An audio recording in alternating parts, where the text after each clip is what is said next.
C'est ici que tout est né à Bagdad. En quelques semaines, la place Tahrir est devenue le cœur battant d'une révolte populaire qui vise à renverser la classe dirigeante irakienne.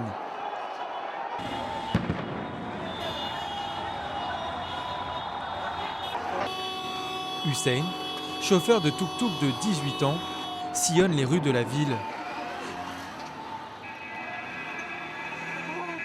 Il navigue à travers balles et gaz lacrymogènes pour transporter les manifestants blessés vers des hôpitaux de fortune.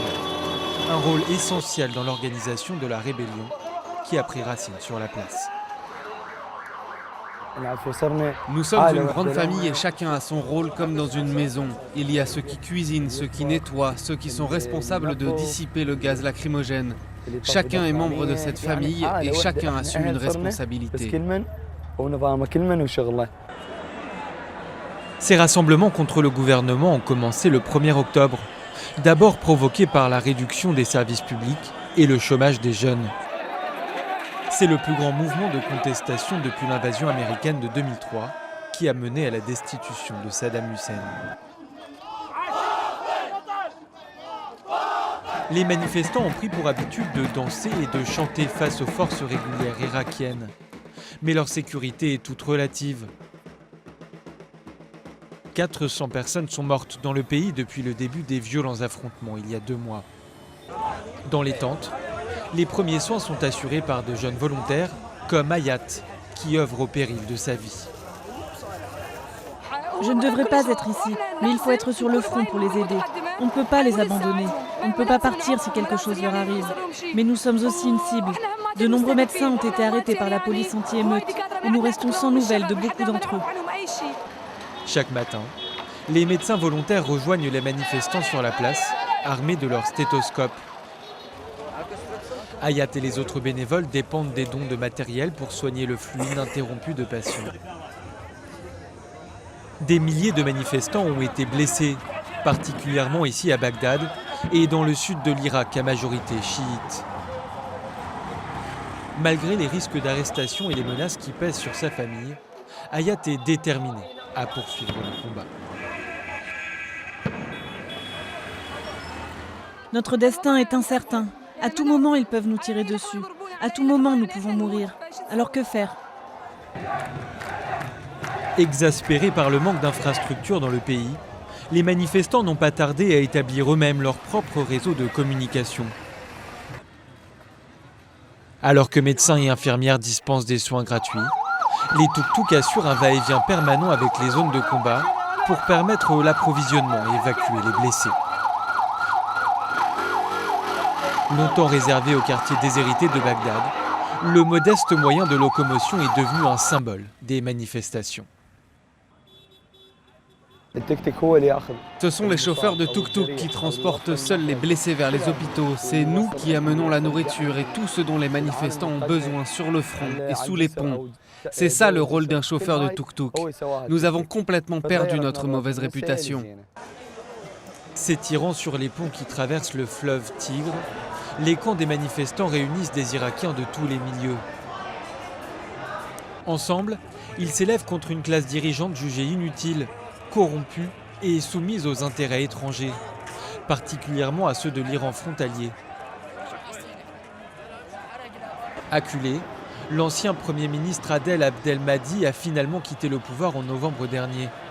Une décision qui n'a pas suffi à calmer la révolte.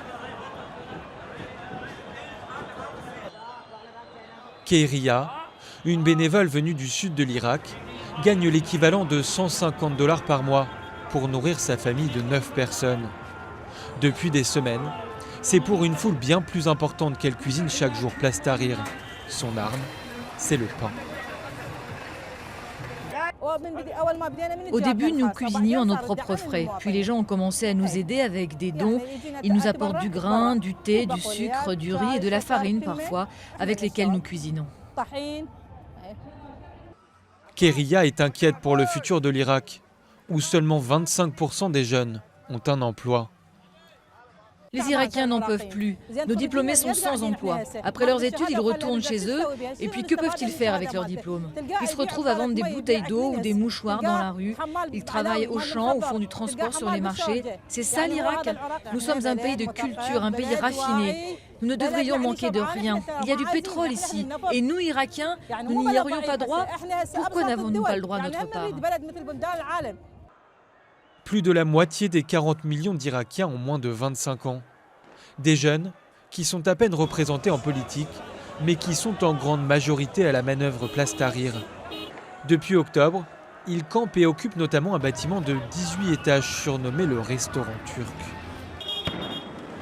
Armés de leur smartphone, ils utilisent Twitter, Instagram et les réseaux sociaux pour partager les dernières actualités du mouvement. Quand le gouvernement leur en coupe l'accès, ils trouvent d'autres moyens de donner de la voix.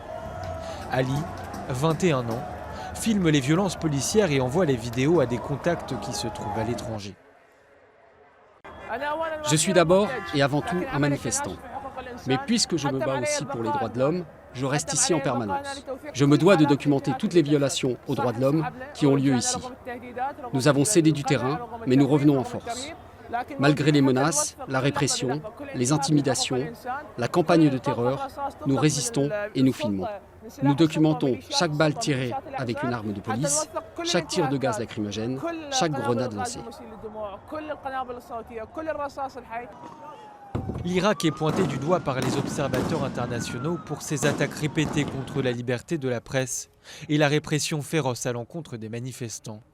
Malgré les risques, ces derniers sont déterminés à rester dans la rue.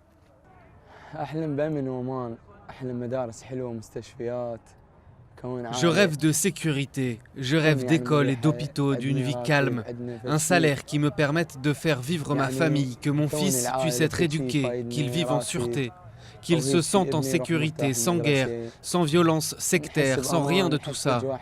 Ce que je veux par-dessus tout, c'est la sécurité. Nous en manquons terriblement.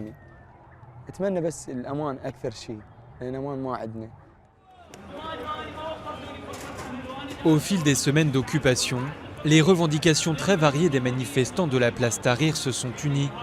L'objectif du mouvement désormais est clair, un Irak plus juste.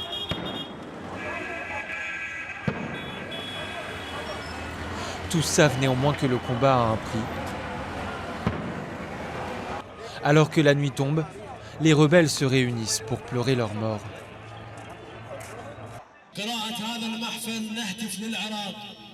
بالنشيد الوطني الكل سلام عليك على فديك قلبي فأنت مزار لكل